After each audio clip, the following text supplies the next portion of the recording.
કે હું મીટિંગમાં જતી હતી અને મેં બેનરો જોયા, તો હું મીડિયાના માધ્યમથી ચીફ ઓફિસરને પૂછવા માંગુ છું, રાતે 7 વાગે તમે TB 4 રસ્તા કઈ મીટિંગ હતી, ત્યાં કઈ ઓફિસ આવેલી છે, અને જો તમે મીટિંગમાં આવેલા હોય તો મીટિંગનો કલેક્ટરશ્રીનો કે કોઈ મીટિંગનો એજન્ડા હોય તો એ એજન્ડા મીટિંગ મીડિયા સમક્ષ રજૂ કરે.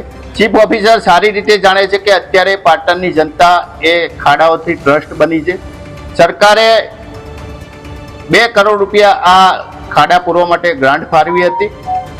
2 ટેન્ડર આવ્યા હતા. એ 2 ટેન્ડર ચીફ ઓફિસરે ગેરકાયદેસર રીતે રદ કરી દીધા છે અને નવું ટેન્ડર કર્યું છે.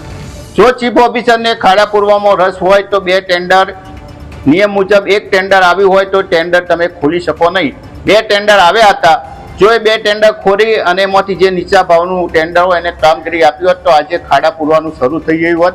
આગામી સમયની અંદર એમને જે અમારા કોંગ્રેસના કાર્યકરોને ગુંડાઓ કહ્યા છે એમના વિરુદ્ધમાં અમે ડિફેમેશનની કાર્યવાહી પણ કરવાના છે. સંકલનની અંદર અમને જે ખોટી માહિતી આપી છે એના માટે અમે કલેક્ટરશ્રીને પણ યોગ્ય કાર્યવાહી કરવા માટે રજૂઆત કરવાના છે.